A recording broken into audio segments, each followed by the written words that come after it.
Coming to you live from the state of New Jersey, it's the TeeGeeies.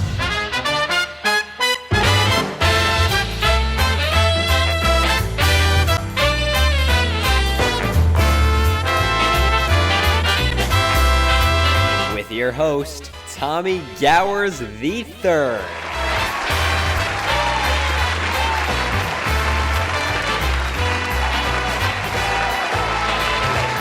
Hello people, I'm Tommy, and welcome to the first ever TeeGeeies award ceremony, only behind the Oscars as most narcissistic award show, where we look at the best games that I played in 2021.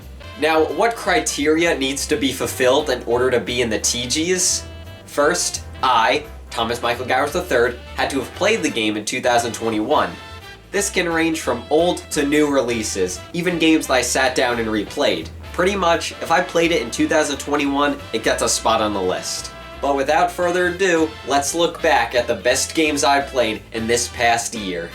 Starting off, we got Wii Sports Club. Now this game definitely has its improvements over the original Wii Sports. Boxing is way more enjoyable with the 2 Wiimote experience. The Wii U gamepad support in golf and baseball were a much welcomed addition, and the mini-games were quite the quirky experience. However, for other games like bowling and tennis, the game failed to take any advantage of the Wii U with its gamepad. It will never be on the same pedestal as the other 2 Wii Sports games, but will always be number 3 in our hearts. And for that, Wii Sports Club is the winner of the Most OK Game Award. We got 2 spin-offs here with Persona 5 Strikers and Persona 4 Dancing. As a big shill for the Warriors-style hack-and-slash games, Persona 5 Strikers caught my attention immediately. This game continues the story of Persona 5 in a very fun way, with the Phantom Thieves going all across Japan while fighting enemies in the metaverse.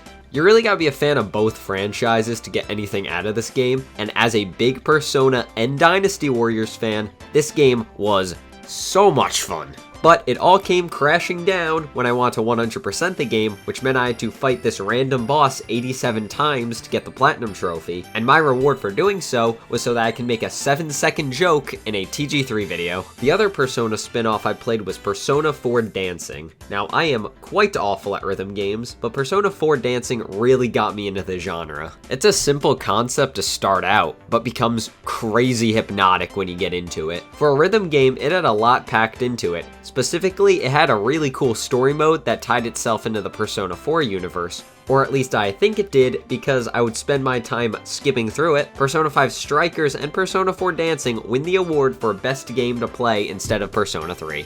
Now it's time for the replays segment with the Grand Theft Auto series. In 2021, I replayed the story mode for Grand Theft Auto 5 while finally getting around to finishing the story mode for Grand Theft Auto San Andreas.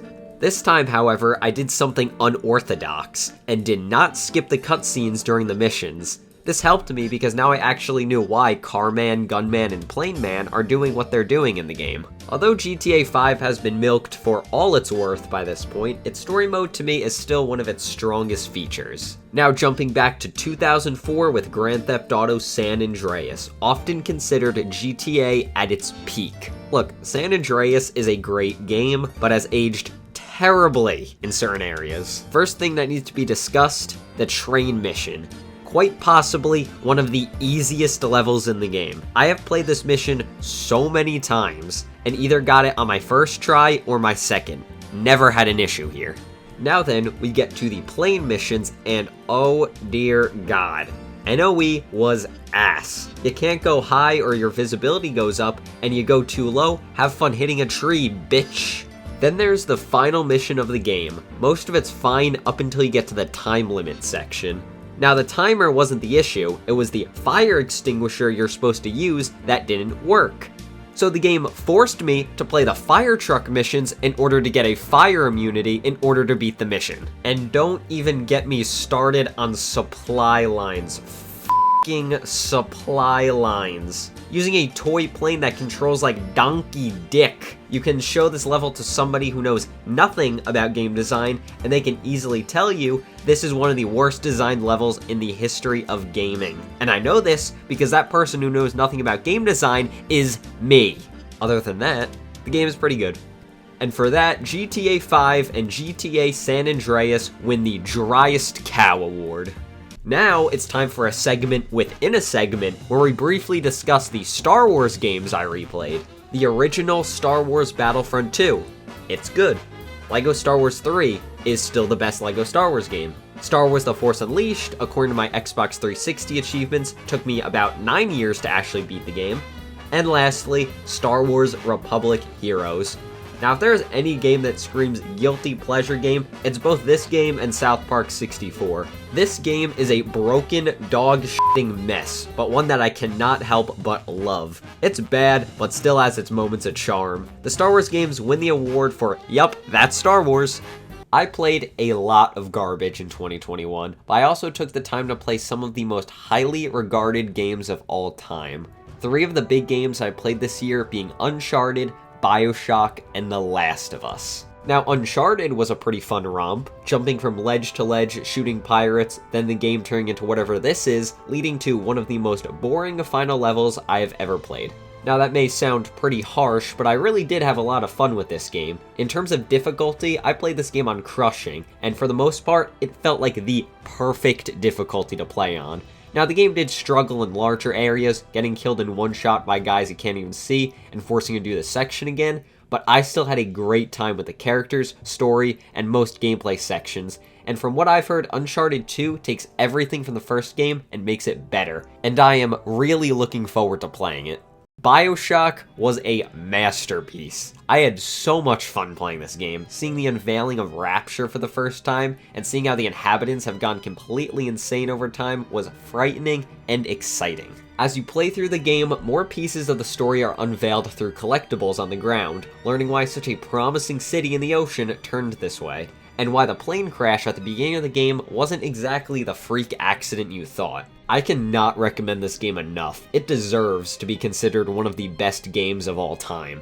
And the last of the big 3, we've got The Last of Us. And in terms of overall quality, yeah, this is the best game I played this year. This is the part where I say, oh, I like the characters and the story and all that, but honestly, everything here is done beautifully.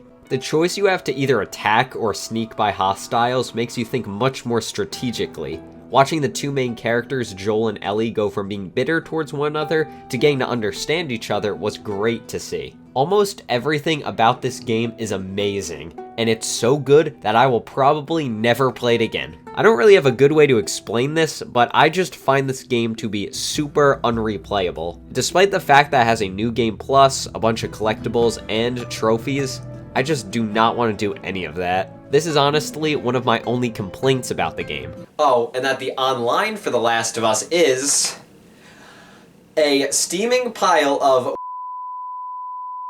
deplorable stain on mankind 7 years ago bad poo-poo game. And that's about all I have to say about that. These 3 games earned the Single Player is Best award. Now, what can be better than BioShock, The Last of Us, and Uncharted? That's right, it's Talkman! Talkman is less of a game and more of a program on the PlayStation Portable for tourists who need phrases translated. In this day and age, something like this is completely worthless, but the thing that makes this game so much fun to me is hearing Max Talkman himself speak. It's dangerous. You probably shouldn't go. I need to see some ID, please. Shut up! And for that, Talkman earned the Still Useful in Our Hearts award.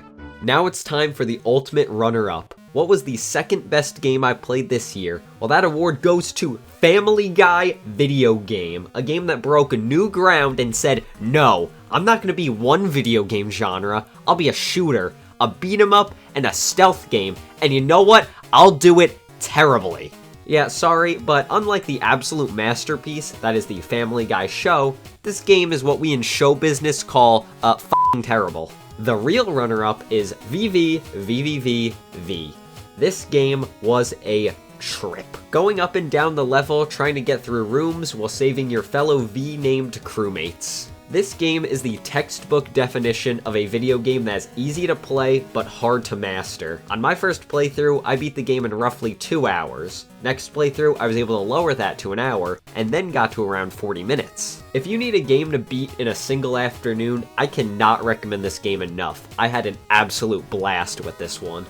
VVVVVV earns the Best Game That Starts with the Letter V award. And the winner of the TeeGeeies 2021 goes to Gravity Rush, bitches. Holy shit, is this game cool. You play as Kat, a girl with amnesia, and her cat Dusty, who have to fix the lost pieces of the town of Hexville while also trying to regain her lost memory. You also have the power of the gravity shifters, being able to walk on walls, fly, and manipulate gravity and use it as a weapon. Then, you have all the other characters in the game. Raven, a fellow gravity shifter who you fight in the game, but eventually work together with. Sid, the police officer who helps Kat throughout the game. Gade, the wacky old man who helps Kat understand her powers, and that's just scratching the surface. The game's got this comic book art style when the game shifts to cutscenes, and the sort of silhouette effect of faraway places that appear as you get closer to the game fits the style so well. And then the music. This game is a work of art and fully deserves the award for the TeeGeeies Best Game of 2021. And that's about it. The first TeeGeeies ended up being a smashing success, and I hope to see you all next year for the next TeeGeeies award ceremony.